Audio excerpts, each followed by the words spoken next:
बिस्मिल्लाहिर्रहमानिर्रहीम, अस्सलाम वालेकुम। मैं हूं रुबैज़ा राजपूत। प्रोग्राम आपकी आवाज़ में आज जिस बेबस और मजलूम फैमिली की आवाज़ बनने के लिए हम आए हैं, आप यकीनन सुनेंगे तो परेशान रह जाएंगे, आपके पैरों तले ज़मीन निकल जाएगी। और अफसोस इस कदर कि अभी तक मुझे समझ नहीं आ रहा कि लोग कैसे कर लेते हैं किसी का कत्ल। एक दोस्त ने दूसरे दोस्त को मशवरा दिया और बदले में उसने उसका कत्ल कर दिया। घर में घुस आए, किस तरह घुस आए मैं आपको सिचुएशन बताती चलूँ कि मैं इस वक्त छत पे मौजूद हूँ। ये जी वो छत है, साथ वाला हमसाया था जिस लड़के ने कत्ल किया है, नाम था शानी जी। वो यहाँ से टाप के आता है, फलांग के आता है ये छत, और अपने साथ 5 और बंदे लेकर आता है जिन्होंने निकाब पहना हुआ है। बीवी, बच्चे और बंटी, तमाम लोग, ये लोग सो रहे होते हैं जी अपने कमरे में, और 4 साढ़े 4 बजे का टाइम होता है। यहाँ आके जी जाली काटी है इन्होंने पहले बाकायदा, और अपने साथ एक ऐसा पतला सा बच्चा लेकर आए जो इसमें से बाआसानी निकल सके। उस बच्चे ने, यहाँ से वो बच्चा निकला है, और पीछे ही अगर यहाँ से कैमरामैन दिखाए तो यहाँ पर पीछे एक दरवाज़ा है, वहाँ से उस दरवाजे से अंदर, ये खिड़की से बंदा अंदर आता है और इस दरवाजे को बाकायदा खोल देता है। यहाँ से मैं आपको फिर से खिड़की दिखाती हूँ कि वो खिड़की आप देख रहे हैं जिसकी जाली काट के वो अंदर आया, दाखिल हुआ और ये छत का दरवाज़ा खोला और फिर नीचे चला गया। 6 अफराद नीचे जाते हैं और उस लड़के को वो देखते हैं कि बच्चे और बीवी हैं। पहले बीवी पे तशद्दुद करते हैं, उसको मारते हैं, गन पॉइंट पे उसको धमकाते हैं कि हम ये कर देंगे, वो कर देंगे। बच्चे सहमे हुए, खौफजदा नन्हे नन्हे बच्चों के सामने मैं कहती हूँ न जाने जिगरा कैसे ले आते हैं लोगों का, कैसे कर लेते हैं लोग। नन्हे नन्हे बच्चों के सामने उसके माँ बाप के कनपटी पे बंदूक रख के उनको धमकियाँ देता रहा। और फिर वो खातून, उसने बहादुरी का मुजाहिरा किया कि वो अपनी जान बचा के नीचे भागी कि वो सबको बुला के लाए। इतनी देर में वो शख्स उसके शोहर को छलनी कर गया। एक जिस्म के अंदर 16 गोलियां मार दी। नीचे चलते हैं और पूरी फैमिली से बात करते हैं, वालिदैन से बात करते हैं, बहनों से बात करते हैं, बीवी से बात करते, बच्चों से जानते हैं कि उन्होंने क्या देखा और आखिर ऐसी कौन सी दुश्मनी थी जिसका बदला उसने इस तरह से लिया। हमारे साथ रहिए जी। इस वक्त मेरे साथ मार्शल याकूब की वालिदा और बहनें मौजूद हैं, इनसे बाकायदा बात जानते हैं कि आखिर हुआ क्या था। अस्सलाम वालेकुम जी। वालेकुम अस्सलाम। सबसे पहले तो अल्लाह पाक मग़फ़िरत फरमाए भाई की और आपको सब्र जमील अता फरमाए। मुझे बताएं कि क्या हुआ था। मेरे भाई क्यों ना, यानी कि ऊपर हमारी छत पे ना हमारे साथ वाला लड़का ना फायरिंग करने आता था। क्यों? वो यहाँ पे शूटर तैयार करता था, ठीक है। वो दहशतगर्द यानी कि डकैत था। यहाँ पे अपने बहन भाइयों को, माँ को उसने गन पॉइंट पे निकाल दिया हुआ था और रेंट पे घर दिया था। ऊपर अपने लिए एक छोटा सा उसने कमरा बनाया हुआ। आपका हमसाया है? जी, हमारा हमसाया है शानी। तो वो यहाँ करता था शूटर वगैरह तैयार, और शूटिंग जो यानी कि असला चलाता था वो हमारी छत पे आके चलाता था। मेरे भाई ने पहले उसको प्यार से समझाया है, उसका दोस्त भी था, उसने कहा यार ना करया कर, मेरे बच्चे नीचे डरते हैं तो तू ना ऐसे किया कर। तो उसने फिर जिद से आके ना बहुत ज़्यादा फायरिंग की, हद से ज़्यादा ऊपर फायरिंग की, हमारे दरवाजे में आके फायरिंग की। तो मेरा भाई सुबह उठा तो मेरे भाई ने मेरी भाभी से एक एप्लीकेशन लिखवाई है, तो मेरे भाई ने अनारकली थाना सिविल लाइन में यानी कि जाके दे दी है वो एप्लीकेशन। उधर से रेट आई है, उन्होंने शानी के घर में छापा मारा है, वहाँ से काफ़ी असला बरामद किया है, ज़्यादा था असला बरामद किया है असला। तो उसके बाद वो उसको ले गए हैं, तो दूसरे दिन ही उन्होंने छोड़ दिया। तो मेरे भाई को भी बुलाया था, मैं अपने भाई के पीछे गई थी क्योंकि वो मेरा एक ही भाई था, तो मैं अपने भाई के पीछे मैं गई थी। अच्छा। तो हमने जाके उधर बात की है, तो जो सिविल लाइन के डिप्टी थे उन्होंने मेरे सर पे हाथ रख के कहा आप मार्शल की नहीं, आप मेरी बहन है। तो मैंने इनकी सुलह करवा दी है, तो अब ना शानी आपके भाई की तरफ देखेगा भी नहीं। उसके बाद 3 महीने अमन अमान रहे। 3 महीने बाद शानी हमारे घर में घुसा ऊपर छत से अपने दोस्तों के साथ मिलकर, 6 लोग थे, दोस्तों के साथ मिलकर ऊपर से हमारी खिड़की काटी है। खिड़की में से सरिया डाल के कुंडी खोल के दरवाज़ा, तो नीचे आ गए मेरे भाई के कमरे में। मेरी भाभी को दबोचा है, मारा है काफ़ी ज़्यादा, उनकी ये आँख पे भी बट मारा है। मेरे भाई ने हाथ जोड़े हैं कि मेरे बच्चों को छोड़ दो। तो मेरी भाभी ने भी मिन्नतें की हैं। बाद में मेरी भाभी ने अपने आप को बड़ी पतन कैसे खुदा की तरफ से उसको ताकत मिल गई थी कि मेरी भाभी ने उसको धक्का दिया लड़के को, और मोज़र जो है वो बेड के नीचे गिर गया। तो जो दूसरे थे वो पीछे खड़े थे एक, तो मेरी भाभी नीचे आ गई हैं चीखें मारती हुई। तो नीचे मेरे वालिदैन सो रहे थे, एक बहन मेरी इधर ही रहती हैं वो भी सो रही थी, और फिर वो उठे हैं, भागे हैं ऊपर। इतनी देर में ऊपर से ज़्यादा फायरिंग की है, 16 फायर मेरे भाई को लगे हैं, 16 फायर लगे हैं। फिर वो हम आए हैं, भागे हैं इधर, साथ मेरे नानके हैं सारे, मेरे मामू वगैरह सारे आए, मेरे मामूओं के बेटे कज़न आए हैं। हमने 15 पे कॉल की है, फिर हमने एम्बुलेंस को कॉल किया है। 1.5 घंटा कोई भी नहीं आया, क्योंकि मेरा भाई इस कंडीशन में नहीं था कि हम उसको बाइक पे ले जाते। तो हम 1.5 घंटा अपने उसका इंतज़ार करते रहे। पुलिस वाले कहते थे कि एम्बुलेंस आएगी तो हम आएंगे, एम्बुलेंस कहती थी कि वो आएंगे तो हम आएंगे। फिर उसके बाद हम उसको सर्विस ले गए। सर्विस में भी किसी डॉक्टर ने कोई एहतियात नहीं की, कोई उसको नहीं देखा, ना उसको ऑपरेशन थिएटर में लेके गए हैं, ऊपर इमरजेंसी में डाला है, हाथों से उसकी गोलियां नोचते रहे हैं।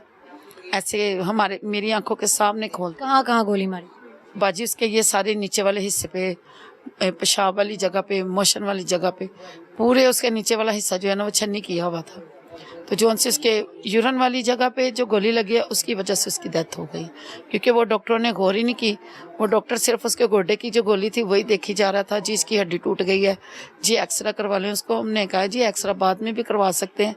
मैंने डॉक्टर के आगे हाथ जोड़ा है, मैंने कहा मेरे भाई की टांग भी आपको काटनी पड़ी ना तो आप दरेग ना करना, हम अपने भाई को संभाल लेंगे, सिर्फ इसकी जान बचा लीजिएगा, क्योंकि इसके छोटे छोटे बच्चे हैं, उसकी 3 बेटियां हैं, 1 बेटा। उधर कोई सीनियर डॉक्टर नहीं था, कोई कुछ नहीं था, वार्ड बॉय थे, सफाई वाली, और जो कोई नर्सें थी वही मेरे भाई को नोचते रहे। हम दोनों बहनें उधर मौजूद थी। पहले मैं लेके गई हूँ अपने भाई को एम्बुलेंस के साथ, फिर मेरी बहन अपने घर से आ गई। मेरे भाई ने आवाज दी, मैंने अपने भाई को कहा कि तुमने हिम्मत नहीं हारनी, क्योंकि हमारे भाई को जरा सा कट भी लग जाता था ना, हम सबको इतनी वो टेंशन देता था, आए मेरा खून आ गया, बुखार भी होता था तो सबको इकट्ठा कर लेता था, मुझे बुखार हो रहा है, वो तकलीफ बर्दाश्त नहीं कर सकता था। मगर उस दिन जितने उसका फायर लगे मेरे भाई की सेब भी नहीं निकली। उसने बल्कि मेरे अब्बू को हौसला दिया कि अब्बू जी मैं ठीक है, सिर्फ मैनू हॉस्पिटल है, मेरा सांस बंद हो रही है। हॉस्पिटल गए हैं, मैंने डॉक्टरों के आगे हाथ भी जोड़े हैं, किसी ने कोई गौर नहीं की। फिर मैंने अपने भाई को फिर कहा, मैं क्या बंटी वीरे तू हिम्मत ना हारी, कहता नहीं, मैं एंड तक उसने कहा मैं बिल्कुल ठीक हूँ, मुझे सिर्फ 2 घूंट पानी पिला दो। मैंने डॉक्टर को कहा, डॉक्टर कहता है इसको भी हमने ऑपरेशन के लिए लेके जाना है तो आपने पानी नहीं देना। मैंने कहा आप उसके ना, मुझे होंठ उसके बहुत खुश्क है, मुझे गीले कर लेने दें।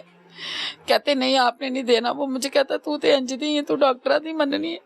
जाके इसका नाम लिया कि जा सोबिया को बुला के ला। मैंने इसको, ये बाहर थी अम्मी के पास रो रही थी, मैंने कहा सोबिया तुझे बंटी भाई बुला रहे थे। ये जब गई है तो इसको भी उसको भी उसने वही अल्फाज कहे हैं कि मुझे 2 घूंट पानी दे दे। इतनी सी बात की है, मेरे भाई की उसी वक्त सांस निकल गई है। हमें नहीं पता लगा कि इसकी सांस निकल गई है, इसकी जान निकल गई है। एक सीनियर डॉक्टर आया, उसने मेरी अम्मी को सेपरेट बुला के कहा कि तेरा बेटा नहीं बचना, हालांकि उसकी डेथ उस वक्त हो चुकी थी। फिर वो मेरी अम्मी ने भी हाथ जोड़े हैं, डॉक्टर के पैरों को हाथ लगाए हैं कि मेरा एक ही पुत्र है, इसके छोटे छोटे बच्चे हैं, मेरी भाभी जवान है, हम इतना बोझ नहीं वो बूढ़े कंधों पे मेरा बाप उठा सकता, हम तो अपने घरों वाली है, मेरा बाप बहुत बूढ़ा है। मेरा भाई एंड तक पानी मांगता रहा, डॉक्टरों ने नहीं, और उसको बाद में थिएटर में ले गए, मरे को ले गए तो उसको ऐसे ऐसे दबाते रहे, जी नहीं जान मौका की जान। और डॉक्टर ने मुझे कहा कि इसके ना मनसूई सांस थे। हम भी थोड़ा बहुत मेडिकल जानते हैं, हमें कोई बताए मनसूई सांसों में कोई बात कर सकता है, कोई पानी मांग सकता है? जिनके मनसूई सांस होते हैं उसको तो ऑक्सीजन ही बड़ा ज्यादा लगाते हैं, उसको तो मशीनरी बहुत ज्यादा लगाते हैं। मेरे भाई को सिर्फ एक बीपी की वो हाथ में लगाई हुई थी, ना उसका बीपी चेक कर रहे थे, ना उसके वो क्या कहते हैं हार्ट, ऑक्सीजन भी नहीं लगाई हुई बाजी एक वो बस लगाया हुआ था मास्क सा, तो उसके साथ भी कोई उसको नहीं, वो कह रहा था मेरा सांस उखड़ है, मेरा सांस, किसी डॉक्टर ने कोई गौर नहीं की। क्या कोई पहले से दुश्मनी रही है इनकी? बाजी नहीं, वो दोस्त थे, अच्छे दोस्त नहीं कह सकते, वैसे दोस्त थे। सिर्फ इतनी सी रंजिश है कि मेरे भाई ने उसको रिपोर्ट करवाई है तो उसने ये ज़रूर कहा था कि तू एक क्रिश्चियन हो के तू एक मुसलमान ते हैवी हो रहे हैं, मैं तेनू छड्डना नहीं है। फिर उसके बाद मेरे भाई ने एप्लीकेशन लिखवाई थी कि मैं थाने में एप्लीकेशन देता हूँ कि मेरी जान को खतरा है। फिर वो वहाँ तक पहुँच ही नहीं पाया। अच्छा, सोबिया भी हमारे साथ है। सोबिया, क्या देखा आपने? मैंने बस अपने भाई को पानी से तड़पते हुए देखा है। मैं जिसकी एक कट नहीं बर्दाश्त कर सकती थी, 16 गोलियां मैंने उसको दे के मैंने पता नहीं कैसे बर्दाश्त कर गई उसको। खुदा करता मेरी जान निकल जाती, उसकी जान बच जाती। मेरा भाई बहुत हमने लाडों से पाला था, बहुत प्यार था। हम अपने बच्चों को नहीं वैसे पाला जैसे हमने अपने भाई को पाला था, मगर नहीं। अभी मेरा भाई बाजी 28 साल का था। हमने शौक से अपने अब्बू को कह के 17 साल की एज में उसकी शादी करवा दी थी कि अब्बू जी हमने इसके बच्चों के साथ खेलना है, ये खेलना हमें शौक आ रहा है इसकी शादी का। मेरे अब्बू ने 17 साल की इतनी धूमधाम से हमने अपने भाई की अपने मामू की बेटी के साथ शादी कसूर में की, इतनी धूमधाम से। कल की बात है, मेरा भाई दूल्हा बना था, आज की बात है मेरा भाई जमीन के नीचे चला गया। उसके शूजों को कभी बचपन में मैंने मिट्टी नहीं लगने दी थी, मैं उठा के उसको स्कूल छोड़ के आती थी कि मेरे भाई के शूज ना गंदे हो जाए। आज उसके ऊपर इतनी मिट्टी है, इतनी ज्यादा मिट्टी है, इसकी वजह से मेरी वज़ीर आज़म और वज़ीर आला से ये दरख्वास्त है हमारे बच्चों को इंसाफ दिया जाए और इनके मुस्तकबिल के बारे में भी कुछ सोचा जाए, क्योंकि मेरा बाप बूढ़ा है, वो मजदूरियां नहीं कर सकता। मेरी भाभी जवान है, वो लोगों के घरों में जा जाके बर्तन नहीं धो सकती। ਅੱਛਾ ਬਾਜੀ ਮੈਨੂੰ ਇਹ ਦੱਸੋ ਕਿ ਜਦੋਂ ਤੁਹਾਨੂੰ ਪਤਾ ਸੀ ਕਿ ਇਹ ਤੁਹਾਨੂੰ ਡਰਾ ਰਿਹਾ, ਧਮਕਾ ਰਿਹਾ ਹੈ, ਫਾਇਰਿੰਗ ਕਰ ਰਿਹਾ ਬਾਹਰ ਆ ਕੇ, ਤੁਸੀਂ ਕੰਪਲੇਨਾਂ ਕਰ ਰਹੇ ਸੀ? बाजी कंप्लेन ही की है तो उसने मेरे भाई को मार दिया ना। मैंने आप ਤੁਸੀਂ ਉਹ ਬਾਅਦ ਵਿੱਚ ਪੁਲਿਸ ਨੇ ਨਹੀਂ ਕਿਹਾ ਕਿ ਅਸੀਂ ਤਾਂ ਕੰਪਲੇਨ ਕੀਤੀ ਸੀ, ਫਿਰ ਦੇਖੋ ਕੀ ਹੋਇਆ? बाजी वो कहा था उनको कि आपने इसको छोड़ भी दिया, एक दिन में इतना असला पकड़ा जाए तो कैसे बंदा बाहर आ जाता है। फिर वो मैंने आपको शुरू में बताया ना कि मैं डिप्टी सिविल लाइन थाना में गई हूँ, मुझे डिप्टी ने कहा कि इनकी सुलह हो गई है, अब शानी नहीं तंग करेगा। उसके बाद उसने 3 महीने फायरिंग बंद कर दी थी, उसके बाद 3 महीने बाद आके उसने मेरे भाई को कत्ल कर दिया है। ਮਾਂ ਜੀ अस्सलाम वालेकुम। वालेकुम सलाम। ਮਾਂ ਜੀ ਮੈਨੂੰ ਇਹ ਦੱਸੋ ਕਿ ਕਦੀ ਤੁਹਾਨੂੰ ਬੰਟੀ ਨੇ ਦੱਸਿਆ ਹੋਏ ਕਿ ਮੈਨੂੰ ਸ਼ਾਨੀ ਤੋਂ ਖਤਰਾ ਹੈ ਜੇ ਜਾਨ ਦਾ? है तो रोना है, मेरे बेटे ने मैंने कुछ नहीं किया कि मैंने तो खतरा है, ਕਦੀ ਕੋਈ ਗੱਲ ਨਹੀਂ ਦੱਸੀ? नहीं दसी। बस दरखास्त ਤੁਹਾਡੀ ਨੂੰਹ ਨੇ ਦੱਸੀ ਹੋਈ? नौन में बल्कि क्या है कि पूछो इन्हों, बस उन्हें क्या मैंने बाहर भेज दिया। मैंने कनाडा के लिए अप्लाई भी किया है। तो अभी उसने रेसिडेंट के पास गई थी, उसने मुझे बोला एक माह में मैं भेज दूंगा इनको। मैं कहा इसकी ना फैमिली बाहर चली जाए, मुझे सुकून हो जाएगा। बस वो 10 दिन में अभी मेरी बात चल रही थी उनसे, तो 10 दिन में वो और कनाडा चला गया। ਤੁਹਾਨੂੰ ਕਿਹਨੇ ਦੱਸਿਆ ਸਾਰਾ ਵਕੂਆ? ਮੈਨੂੰ ਦੱਸੋ, ਤੁਹਾਨੂੰ ਕਿੰਜ ਪਤਾ ਚੱਲਿਆ? ਆਵਾਜ਼ ਆਈ ਹੈ ਤੁਹਾਨੂੰ ਜਾਂ ਤੁਸੀਂ ਕਿਧਰ से? नहीं, मैं नीचे ही सोई थी, दूसरी मंजिल पे ये सोए हुए थे। 4:30 का टाइम था सुबह का। खड़ाक आया, मैं नहीं मान झूठ बोलूँगी कि मुझे आवाज़ ही नहीं आई, मैं इतनी बेहोश सोई हुई हूँ। मेरा बेटा ना बहुत ठंडा पानी पीता है, तो मैं उसकी उठ गई हूँ। उसकी बेटी भी मेरे पास सोई है, बड़ी, वो भी उठ गई है।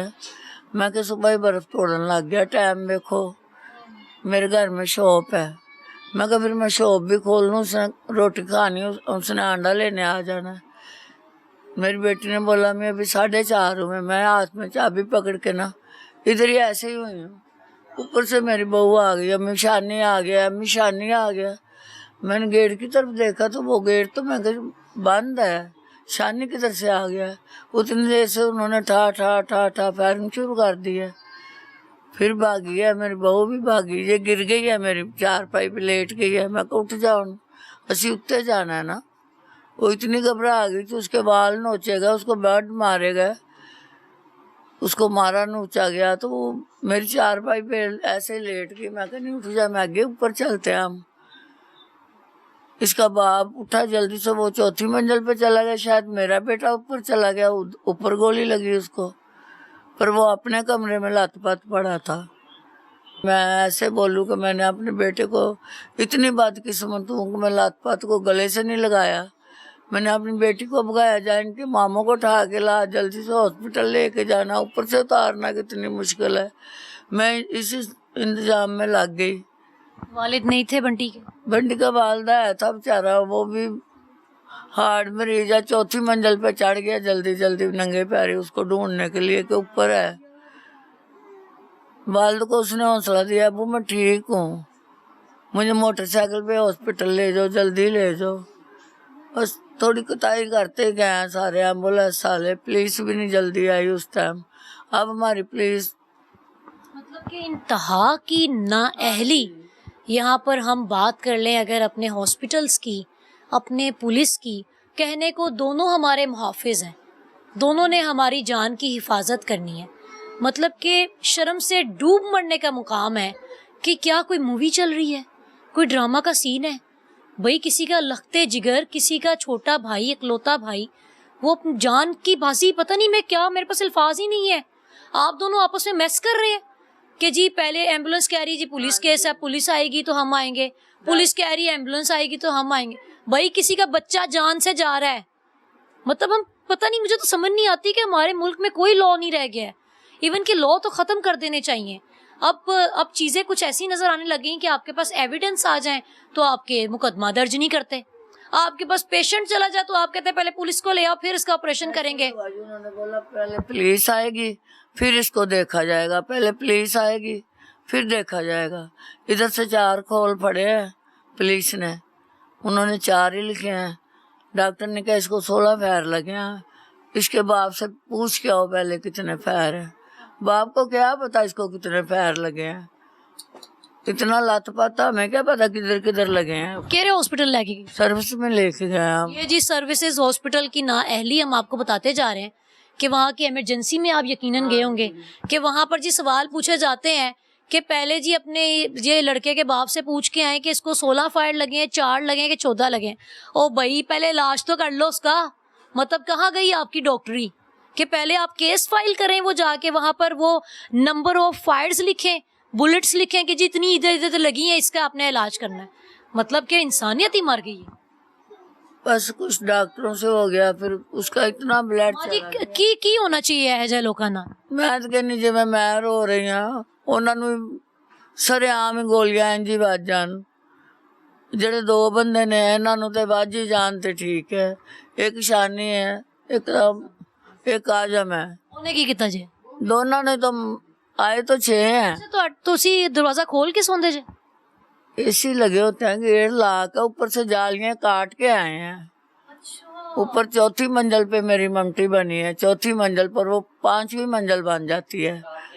तो उसको फाड़ा है, जाली फाड़ी है।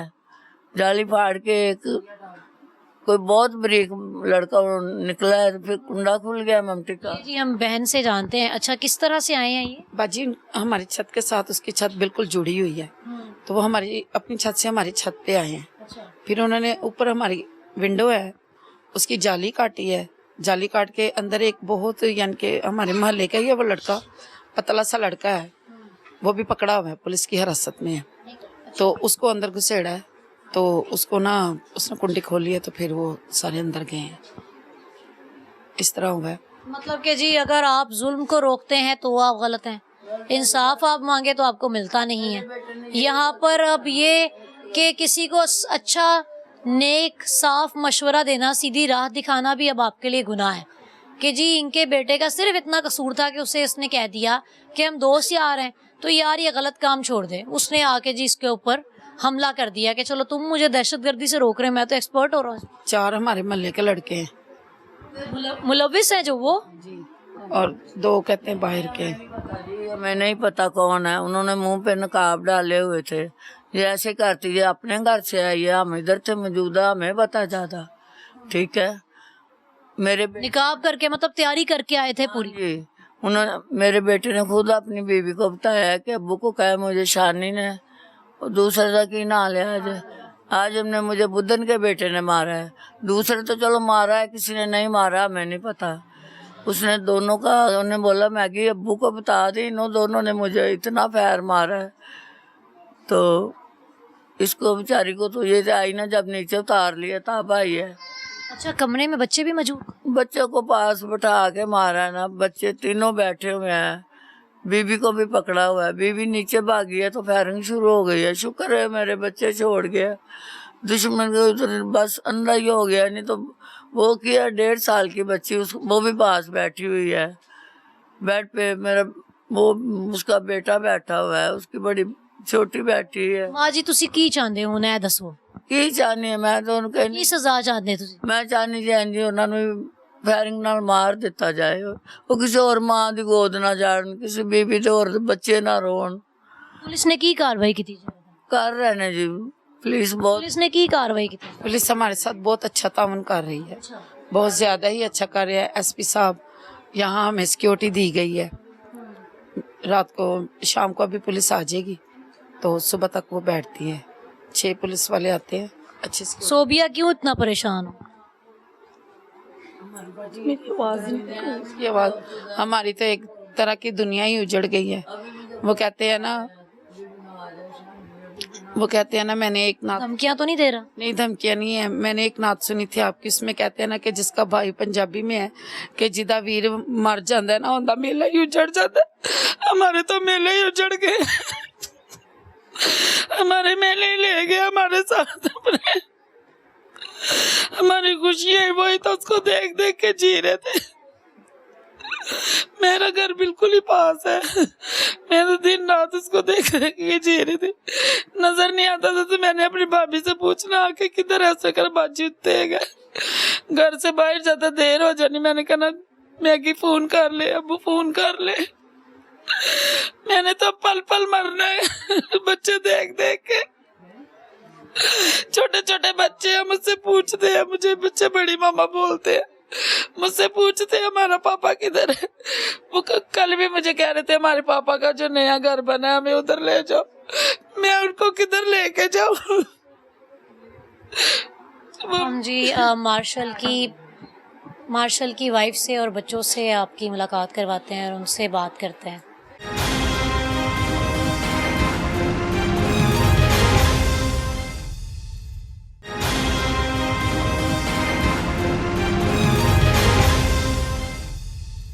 मार्शल की इस वक्त मेरे साथ वाइफ मौजूद है और ये नन्हे नन्हे प्यारे से बच्चे आपको नज़र आ रहे हैं, ये भी मौजूद हैं। बच्चों के सामने उनके वालिद पर तशद्दुद किया गया, कत्ल कर दिया गया, वालिदा को भी तशद्दुद का निशाना बनाया गया। हम पहले बात करते हैं मार्शल की बेगम से। अस्सलाम वालेकुम। वालेकुम अस्सलाम। मुझे ये बताओ बहन के क्या कभी पहले आपसे याकूब ने कोई बात की ऐसी कि मेरी कोई दुश्मनी चल रही है या मुझे इससे खतरा है कि जी ये मार्शल को मार देंगे?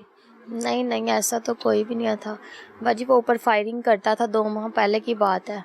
क्यों करता था वो? पर बच्चों को ना ट्रेनिंग देता था, छोटे बच्चों को फायरिंग करने की। मोहल्ले के बच्चों को या बाहर से लाता था? मोहल्ले के बच्चों को भी, बाहर से भी आते थे। तो मेरे शोहर ने पहले उसको ना प्यार से मना किया था कि हमारी छत पे फायरिंग ना किया कर, अपनी छत पे किया कर। फिर वो ना 2 दिन बाद वो जानबूझ के नहीं, जैसे ज़िद से करना, ज़िद से आके ना छत पे करता था। फिर हमारे ना दरवाजे के सामने भी इसने 1-2 दफ़ा फायरिंग की थी। मेरे हस्बैंड ने इसके खिलाफ़ एप्लीकेशन दी थी, तो एप्लीकेशन देने पर उसको पुलिस ने पकड़ा तो था सामान के साथ, असले वगैरह के साथ। फिर वो 2 दिन बाद ना छूट गया था, और जब छूट के आया था ना तो उसने आके धमकियाँ लगाई थी कि तूने मुझे पकड़वाया है। अब मैंने ना धमकियाँ लगाई थी उसको।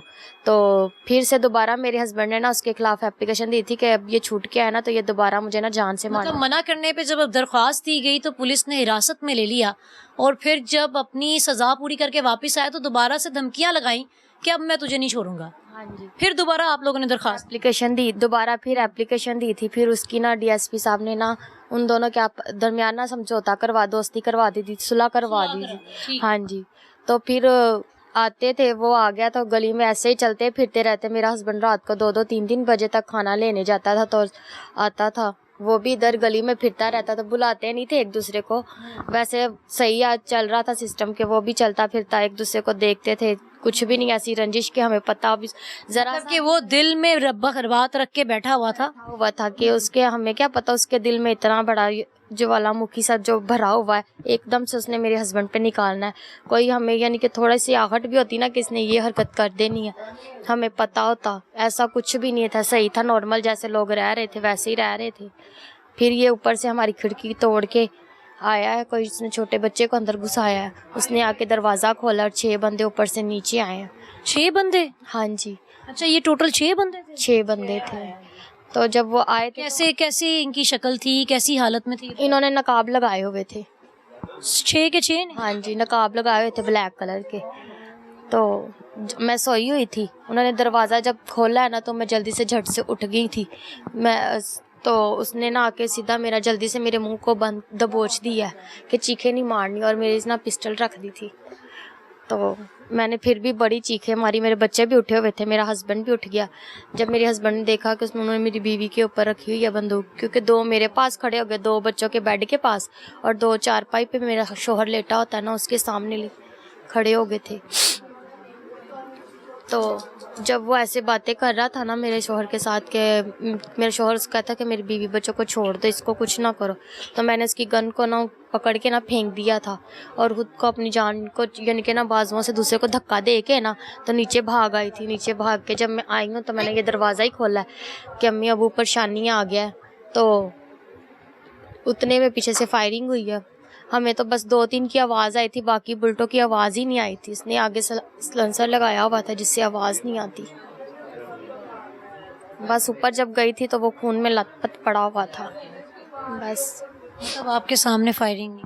मैं नीचे आई थी ना, जैसे ही नीचे आई ना तो पीछे से फायरिंग करके ना तो भाग गए थे। जब आप ऊपर गई कोई भी नहीं? कोई भी नहीं आया था, मेरे जाने से पहले सारे ऊपर छत की तरफ भाग गए हुए थे। बच्चे उस वक्त थे वहाँ पर? बच्चों के सामने फायरिंग की है। अच्छा, मुझे ये बताओ कि ऊपर आए हैं तो क्या उन्होंने आपको तशद्दुद का निशाना बनाया? क्योंकि आपके ये चेहरे पे आपके ये नेल्स वगैरह मारे हैं, ये सारे गर्दन पे भी थे, अब तो कम हो गए। यहाँ पे बट मारे थे, यहाँ पे बंदूक रखी थी, फिर इधर बट मारे, इस साइड पे बट मारे थे। ये सारा नील पड़ा हुआ था, अब तो सही हो गया हुआ है काफ़ी। मतलब आए और तशद्दुद किया बच्चों के सामने ही सब? हाँ जी, बच्चों के सामने सब कुछ कर। बच्चे क्या चीख चिल्ला? बच्चों को 2 जो खड़े हुए थे इनके सर पे उन्होंने डराया था, आंखें दिखाई और गन्ने दिखाए। बच्चे तो सहम जा गए थे ना। मेरी ये छोटी सी बच्ची ने चीख नहीं मारी। मतलब कभी भी मार्शल ने कोई ऐसा जिक्र नहीं किया कि हमारे साथ ऐसा भी हो सकता? नहीं, कभी कोई ऐसा है ही नहीं था कि हमें पता हो कि हम। निकाब में थे तो आपको कैसे पता चला है कि वो शानी ही था? वो शानी था, उसकी आवाज़ से मुझे पता चला था ना, जब वो बातें कर रहा था ना उसकी आवाज़ से मुझे पता। क्या बातें कर रहा था? मेरे शोहर को कह रहा था कि मेरे शोहर ने इसको कहा था कि ना मेरी बीवी को छोड़ दो। उसने कहा देखा ना मेरे बच्चों को। फिर उसने धमकी भी लगाई थी कि अब तेरी नस्ल को ही ख़त्म करने आए हैं। तो मैंने आवाज़ से पहचान के नीचे भागी। जब मैं ऊपर गई थी तो मेरे शोहर ने मुझे बताया था कि हाँ शानी था और वो आज़म था। आज़म कौन है यहाँ पर? यही, वो भी हमारे मोहल्ले में रहता, पिछली गली में। मोहल्ले में कैसा रहन सहन है? लोग डरते हैं उनसे? क्या अभी तक वो कैसे रह रहे हैं इस मोहल्ले में? ये मुझे नहीं पता क्योंकि मैं ज़्यादा बाहर निकलती ही नहीं हूँ, मुझे इनका ज़्यादा नहीं पता है लोगों का। मतलब कि ऐसे लोग, 2 बंदे ऐसे जो यहाँ पर गन्स चलाते हैं, फायरिंग करते हैं, ट्रेनिंग देते हैं, वो एक मोहल्ले में रह कैसे सकते हैं? सवाल तो पहला यहाँ पर ये उठता है कि क्या कभी पहले किसी ने कंप्लेन की? मैंने अपने शोहर को भी कहा था, मैंने कहा यहाँ पे सरकारी अदारे सारे साथ या एडवोकेट वगैरह इतने स्केल्स वाले लोग रहते हैं, वो कुछ नहीं करते तो तुम क्यों एप्लीकेशन दे रहे हो? कहता नहीं मैं दूंगा, कानून पे एतबार करता था कि नहीं कानून साथ देता है, मैं एप्लीकेशन दूंगा, वो एक्शन लेंगे। बाद में जब धमकियां भी लगाई थी मैंने उसको तब भी कहा देखा ना अब धमकियां लगा रहे, अब तो समझ जाओ। कहता नहीं मैं फिर एप्लीकेशन दूंगा, फिर ये सही हो जाएगा, कानून बड़ा साथ देता। उसको कानून पे एतबार आया था, इसी एतबार पे उसने ये एप्लीकेशन दोबारा दी थी। बेटा मुझे ये बताओ कि आपने उस दिन क्या देखा? आंटी हम लोग ना नीचे सोए हुए थे तो ना अचानक मुझे ना घबराहट हुई और मैं उठ गई। तो तब भी ना मम्मा नीचे आ गई। तो मम्मा हम लोग ऊपर गए ना, जब फायर की आवाज़ आई तो हम लोग ऊपर गए। फिर हमें पता चला कि ऊपर 6 लोग आए। जब मम्मा ने हमें बताया। तब आप कमरे में नहीं थी? नहीं, तब मैं कमरे में ये 3 बच्चे? ये 3 थे बच्चे। क्या हुआ था बताओ? बता दे, थोड़ा सा बता दे। डरते हैं? अरे हाँ जी, ये डरते ऊपर कमरे में नहीं जाते। अब मेरी छोटी बेटी सीढ़ियाँ नहीं चढ़ने देती, कहेगी नहीं ऊपर नहीं जाना पापा। अच्छा, हम कमरा भी देखते हैं बाकायदा कि किस तरह से वो जाली काट के टाप के कहाँ से आया था, आपको भी दिखाते हैं और इनके वालिद साहब से भी बात करते हैं। मार्शल के वालिद मेरे साथ मौजूद हैं। अंकल क्या हुआ था उस दिन? उस दिन बेटा होना क्या था, बुध का रोज था, सुबह सवा। आप घर में थे? मैं घर में नीचे इधर ही सोया हुआ था, वो ऊपर वाली छत पे था। वो हमारी छत के साथ छत मिलती है। तो जब वो रात को ना सुबह 4:15 बजे छत क्रॉस करके आए हैं, दीवार पहले उन्होंने जाली काटी है, एक बंदा अंदर गया, उसने जाकर दरवाज़ा खोला। ममटी की तरफ से आए हैं तो दूसरे फ्लोर पे आ गए हैं। 6 अपराध थे, 4 उनके पास पिस्टल थे। तो आगे तो मेरी बहू को उन्होंने हरासा किया।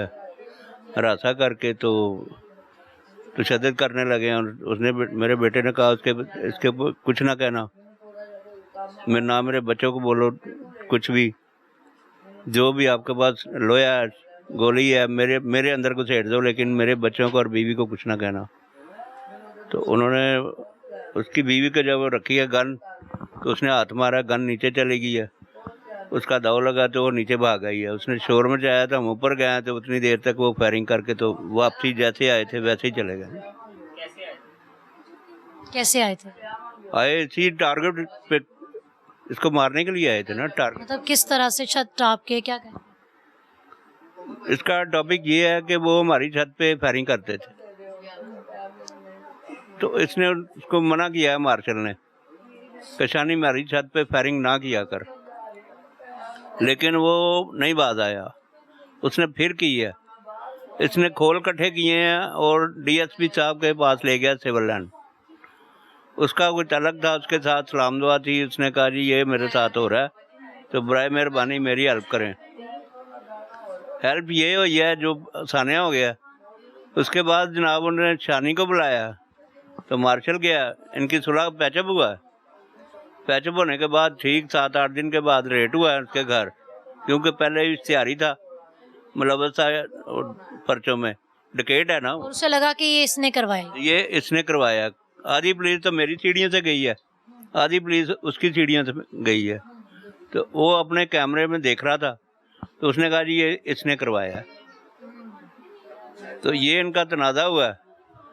तो उसके बाद इसने कोई मौका देखा, 1.5 महीने के बाद उसने उसको मर्डर कर दिया।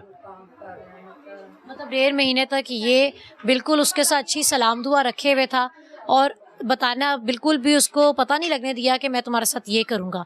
अच्छा अंकल जी, मुझे ये बताएं कि घर में जो कमाने वाला बंदा था वो बेटा ही था बस, या आप भी काम बेटा ही था जी। मैं तो रिटायर हूँ, मेरी तो पेंशन 17,000 रुपये मेरी पेंशन है। मैं 17,000 से क्या कर सकता हूँ? मेरे से चला भी नहीं जाता, मैं बूढ़ा आदमी क्या करूँ। 3 बच्चे उसके हैं, 3 बेटियाँ, 1 बेटा है। क्या काम करता था? वो सर स्टोर खोला हुआ था घर में, किराने की दुकान थी हमारी, छोटी सी उसने खोली, बस वही चलाता, वही चलाता था। उससे गुजारा हो जाता था घर? बस उसके बच्चों का हो रहा था, हम तो ऐसे ही चल फिर रहे थे। इकलौता बेटा था जी, और आप कह लें कि घर को चलाने वाला, तमाम काम करने वाला सिर्फ इनका बेटा ही था घर में, जिसने अपने बच्चों की भी कफ़ालत कर रहा था साथ में, और वालिदैन का भी साथ में ख्याल रखता था। और वालिदैन के लिए जो नरीना औलाद होती है वो वाकई में सहारा होती है एक उम्र में जाके, कि वालिदैन सोचते कि 3 बेटियों के बाद एक बेटा हुआ है, और जब हम बुढ़ापे में जाके वो हमारा सहारा बनेगा, हमें कंधा देगा, हमारा ख्याल रखेगा। और मारने वाले को कहाँ ये ख्याल। ये जी मार्शल की सास हैं, इनसे बात करते हैं। कहाँ पे रहती हैं आप? भी करीब रहती हैं? नहीं, ਅਸੀਂ कसूर कसूर से आई हैं, सानिया से। रिश्तेदार है? हाँ जी, की लगते ने? मैं बंटी दी मामी हूँ। अच्छा, बंटी दी मामी जी। हाँ जी, मतलब मामू दी, मार्शल ने मामू दी बेटी नाल विआह कीता। हाँ जी, किहो जिहा सी तुहाडे दिल? अच्छा सी, बहुत ही अच्छा, क्योंकि मैंने शादी पहले इनकी की थी, सबसे पहले शादी इसकी हुई है। अच्छा सी, ख्याल करदा सी बुढ़ी दा, बच्चियां दा? हाँ जी, बीवी ਉਹਦੀ ਸਾਡੇ ਕੋਲ ਘੱਟ ਹੀ ਜਾਂਦੀ ਸੀ, ਆਪਣੇ ਘਰ ਹੀ ਮਸਰੂਫ ਸੀ। ਅਗਰ ਉਹ ਖਿਆਲ ਪਿਆਰ ਹੈ ਸੀ ਤੇ ਨਹੀਂ ਸੀ ਨਾ ਜਾਂਦੀ। ਅੱਛੇ ਸੀ, ਫੈਮਿਲੀ ਨੂੰ ਸਾਰੀ ਅੱਛੀ ਸੀ, ਅੱਛੇ ਤਰੀਕੇ ਨਾਲ ਉਹਨਾਂ ਨਾਲ ਚੱਲ ਰਿਹਾ ਸੀ, ਉਹ ਵੀ ਅੱਛੇ ਤਰੀਕੇ ਨਾਲ ਚੱਲ ਰਹੀ ਸੀ, ਕਿ ਫੈਮਿਲੀ ਸਾਰੀ ਇਕੱਲੇ ਇਕੱਲੀ ਤੇ ਹੈ ਤਾਂ ਅੱਛਾ ਹੀ ਰਹਿਣਾ ਸੀ। ਅਸੀਂ ਤਾਂ ਜਦੋਂ ਫੌਤ ਹੋ ਗਿਆ ਸੀ ਉਦੋਂ ਪਹੁੰਚੇ, ਸਾਡੇ ਤੇ ਗੱਲਬਾਤ ਵੀ ਨਹੀਂ ਹੋਈ ਉਹਦੇ ਨਾਲ। ਅੱਛਾ ਸੀ, ਲੇਕਿਨ ਹੁਣ ਇਹ ਕਿ ਸਾਰੀ ਰਾਤ ਸਾਰੇ ਖੌਫਜ਼ਦਾ ਅਸੀਂ ਬੈਠੇ ਹੁੰਦੇ। ਉਸ ਦਿਨ ਦੀ ਮੈਂ ਵੀ ਇੱਥੇ ਹੀ ਹਾਂ, ਬੇਟੀ ਮੇਰੀ ਛੋਟੀ ਵੀ ਇੱਥੇ ਹੀ ਹੈ, ਕਿ ਨੀਂਦ ਨਾ ਆਉਂਦੀ ਹੈ ਤੇ ਨਾ ਕੁਛ। ਖੌਫ ਜ਼ਰਾ ਕੋ ਬਾਹਰ ਆਵਾਜ਼ ਆਉਂਦਾ, ਇੰਝ ਖੜੇ ਹੋ ਜਾਂਦੇ ਨੇ। ਕੀ ਦਿਲ ਚਾਹੁੰਦਾ ਹੈ ਕਿ ਬੇਟੀ ਨੂੰ ਲੈ ਕੇ ਪਰੇਸ਼ਾਨ ਕਿ ਦੁਬਾਰਾ ਨਾ ਹਮਲਾ ਕਰ ਦੇਣ? ਹਾਂਜੀ, ਇਹੀ ਪਰੇਸ਼ਾਨੀ ਨਾ, ਖੌਫ ਆਉਂਦਾ ਹੈ ਨਾ ਸਾਰਿਆਂ ਨੂੰ। ਕੁਝ ਦਿਨ ਦੀ ਨਾਲ ਨਾਲ ਨੀਂਦ ਆ ਰਹੀ ਹੈ, ਬਾਜੀ ਸਾਰੀ ਰਾਤ ਕਦੀ ਬਾਹਰ ਕਦੀ ਅੰਦਰ, ਨੀਂਦ ਨਹੀਂ ਆਉਂਦੀ ਉਹਨਾਂ ਨਾਲ ਲਿਜਾਣ ਦਾ ਸੋਚਿਆ ਤੁਸੀਂ? ਖੁਦ ਹੀ ਆ ਗਏ ਜਦ? ਅਸੀਂ ਤਾਂ ਖੁਦ ਹੀ ਆਏ ਨਾ ਫੌਤਗੀ ਦਾ ਮਕਤ ਅਸੀਂ ਤਾਂ ਗੋਲੀ ਦਾ ਲੱਗਾ ਸੁਣ ਕੇ ਅਸੀਂ ਆਏ ਆ ਨਾ ਵੀ ਗੋਲੀ ਲੱਗੀ ਹੈ। ਸਾਨੂੰ ਤਾਂ ਪਤਾ ਸਾਡੇ ਰਸਤੇ ਵਿੱਚ ਆਉਂਦੇ ਆਉਂਦੇ ਫੌਤ ਹੋ ਗਿਆ। ਸਾਨੂੰ ਤਾਂ पता चला कि गोली लग गई है। बच्चे कहते हैं नानो साथ जाना। अभी तो बात हो ही रही है ना कि हमने उधर नहीं रहना है, नहीं रहना। खौफ आता है, बच्चे तन पत्ते बात ही नहीं कर रहे, लेकिन बच्चे शियार ने बात नहीं, खौफ आ रहे हैं। बाकी में बच्चे देखने में बहुत स्मार्ट से बच्चे जैसे आजकल के हैं, लेकिन वो इस कदर खौफजदा हैं कि उनसे बिल्कुल कोई बात नहीं हो रही है। अच्छा अंकल, मुझे ये बताइए कि क्या मार्शल ने खुद भी कोई गवाही दी है होश और हवास में अपने कि जी ये चेहरे थे, मैंने पहचान लिया था उनको, उन्होंने मुझे मारा है? बिल्कुल, वो तकरीबन फौरी उसकी डेथ नहीं हुई, वो तकरीबन 3 घंटे जिंदा रहा, 3-3.5 घंटे जिंदा रहा। 4:15 बजे का वाक़या, तकरीबन 8 साढ़े 8 बजे उसकी डेथ हुई है। हमें गवाही, हमें बताया उनके नाम, अपनी वालदा को बताया, उसने पुलिस को बताया, उसने डॉक्टरों को बताया, अपने बयान वो खुद दे के गया। देखो मैंने कितने काम क्या नाम बताया उसने? शानी और आजम, दूसरों में उसने लिए हुए थे मार्क्स। एक अहमद था, एक शानी था, तो एक वो आदम था। अच्छा, इन तीनों का क्या किरदार है मोहल्ले में?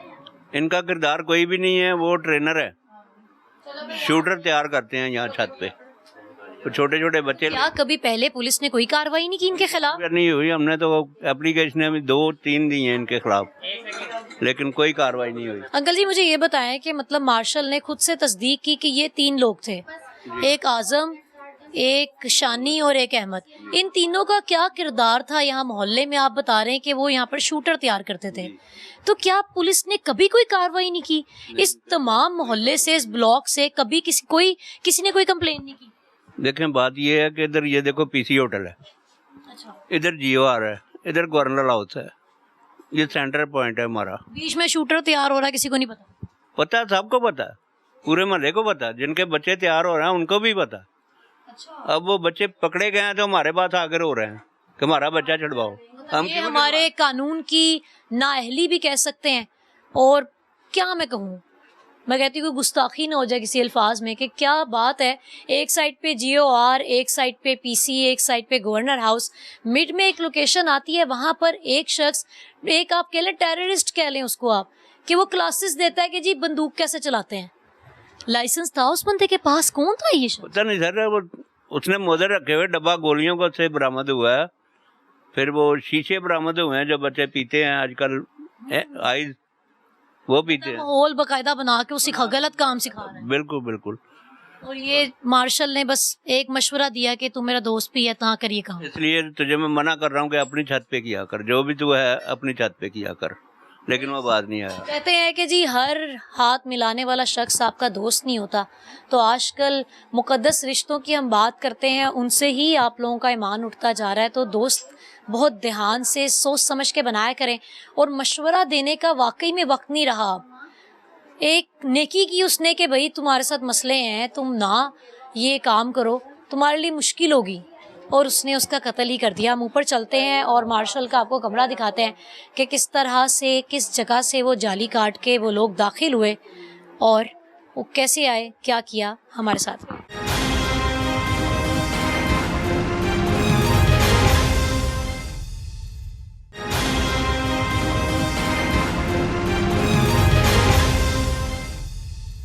जी व्यूअर्स, इस वक्त मैं मार्शल के उस कमरे में मौजूद हूँ जहाँ पर उसको बेरहमी से, जुल्म से उसका कत्ल कर दिया गया, जिस्म छलनी कर दिया गया, 16 गोलियाँ मार दी गईं। न जाने क्या करते रहे।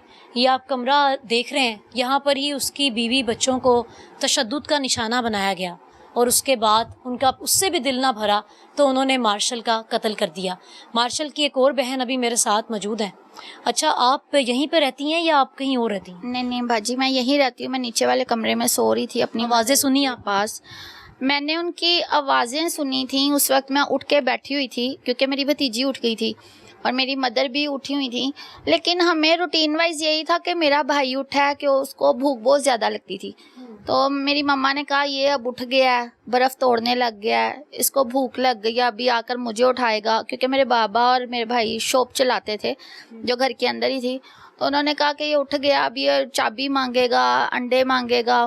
तो हम तो उस चीज़ को लेकर बोल रहे थे कि नहीं, ये अब बस उठ गया तो अब खाना पीना इसका शुरू हो जाएगा, क्योंकि वो हर घंटे 2 घंटे बाद मेरी तब आपको लगा कि बर्तनों की आवाज़ें हैं, किचन में से आवाज़ें आ रही हाँ जी, क्योंकि भाभी जब यहाँ को चीज़ों को इधर उधर कर रही थी ना, तो हमें यही था कि रूटीन वाइज वो एक चीज़ हो रही है।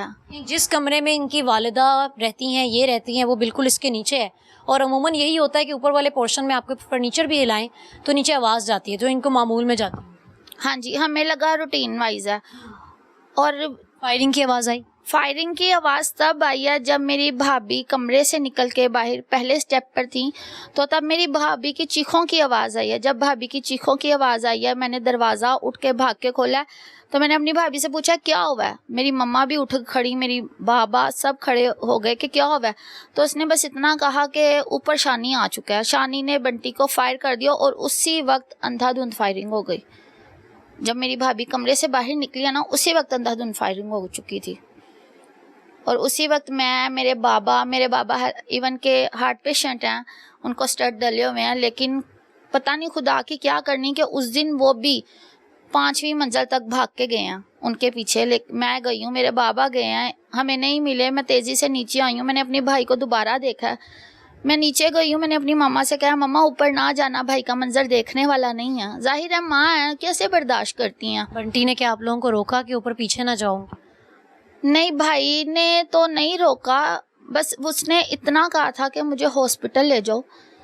तो मैंने उसको इवन यहाँ तक कहा कि तो ठीक है, ज़्यादा मसन सांस तो नहीं तेरा रुक रहा, तो उसने कहा नहीं मुझे पानी पिला दो, मुझे नीचे ले जाओ, हॉस्पिटल जाना है। तो मेरे मामू वगैरह, ये नेक्स्ट घरों में मामू वगैरह रहते हैं, तो मेरी मम्मा ने कहा जाओ उनको उठा लाओ, क्योंकि पूरे घर में सिर्फ 1-2 ही शख्स थे मर्द हजरात, एक मेरा भाई और एक मेरे फादर। और फादर ऑलरेडी हार्ट पेशेंट। उनसे तो नहीं ना उठाया जाना था, या हम औरतें इस काबिल तो नहीं थी ना कि मतलब भाग के फिर मामू को बुलाया गया। मामू को बुलाया है, मैंने अपने भतीजों को बुलाया, मामू के जो बेटे हैं उनके आगों से बेटों को बुलाया, तो वो आए हैं। उन्होंने 8-9 लड़कों ने उठाकर उसको नीचे उतारा चारपाई। तब बज़ाहिर आपको नजर आ रहा था कि इतनी गोलियां लगी? बज़ाहिर तो हमें सिर्फ ये पता था कि उसको 4 फायर लगे हैं जो उसके नुमाया हो रहे थे जिस्म पर। जैसे कहाँ नुमाया हो रहा? उसने शॉर्ट्स पहनी हुई थी और उसकी थाइस में नुमाया हो रहे थे, तो हमने एक यही समझा कि 4 फायर हैं टांगों में, ज़्यादा से ज़्यादा टांग कट जाएगी। बाकी आपको नजर ही नहीं आया कि इतनी 16 लगी? नहीं, हमें नज़र नहीं आई। वो तो जब वो हॉस्पिटल में गया है ना, तो उसका जब शॉर्ट्स उसके नीचे किया है डॉक्टर्स ने, क्योंकि डॉक्टर्स तो आपको पता है अपनी चेकिंग करते हैं, तो तब डॉक्टर ने मेरी मामा को कहा कि बीबी तू किंज कह सकनी कि मेरे पुत्र ਨੂੰ 4 गोलियां लगियां, तेरा पुत्र ते 16 गोलियां तो भी ज्यादा खा के बैठा होया। उन्हें खुद भी नहीं डॉक्टर को पता कि वो उसके कहाँ कहाँ गोली लगी है, उसकी यूरिन वाली जगह पर, उसकी मोशन वाली जगह पर, इवन कि उसके दोनों गुर्दे फट चुके थे। इतना जुल्म आपी कैसे? अगर छोटी सी दरख्वास्त थी, चलो मेरे भाई ने कंप्लेन की, वो उसको मारता पीटता, गली में मारता, या उसको फायर करना भी था तो उसकी टांग पे करता, बाजू पे करता, उसको अपाहिज कर देता। पर इतना भी क्या गुस्सा दिल में, सिर्फ इसलिए कि एक क्रिश्चियनिटी मज़हब से उठ के एक इंसान ने उसके खिलाफ कंप्लेन दे दी, बस इस इशू पे, इस बेस पर उसने मेरे भाई की जान ले ली। इतनी नफरत, तो ये नहीं होना चाहिए था। क्या होना चाहिए इन जालिमों के साथ? क्या सोचती हैं? उन जालिमी को साथ तो आप यही होना चाहिए कि उन्हें सरेआम फांसी देनी चाहिए, कि उसकी बहनों को उससे भी उतनी गोलियां मारने के बाद जी उतनी ही गोलियां मारनी चाहिए, और उसी हिस्से में मारनी चाहिए कि वो तड़पे, उसको इलाज ना मिले, वो तड़पे।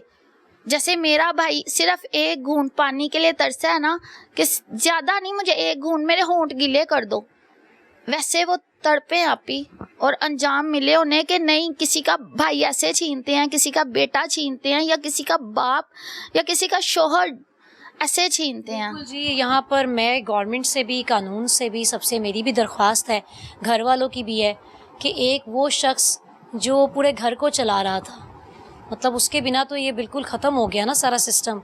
वालिद है, उनकी 17,000 पेंशन है, उसमें तो घर नहीं चल सकता। ये 1 बहन है, 2 बहनें अपने घरों की हैं, बीवी है, 4 बच्चे हैं, कैसे निज़ाम चलेगा? इनको इंसाफ मिलना चाहिए और लाज़मन मिलना चाहिए। हमारे मुल्क में तो अगर हम कानून की बात करें तो हमारे पास सामने गवाह भी कभी नज़र आ रहे होते हैं और सबूत भी सामने होते हैं, लेकिन फिर भी चक्कर पे चक्कर लगते हैं, केसेस को सालों लग जाता है। तो खुदारा इनके साथ ये ना किया जाए, क्योंकि ये हमारे वो मसीह बहन भाई हैं जिनके दिल में ये बात है कि जी उसने मज़हब की भी टसल में ये किया है। तो हमने इनको इक्वालिटी ज़रूर दिखानी है कि इंसानी जान की कीमत सबकी बराबर है। अपनी मेज़बान को इजाज़त दीजिए। अल्लाह ने के बाद।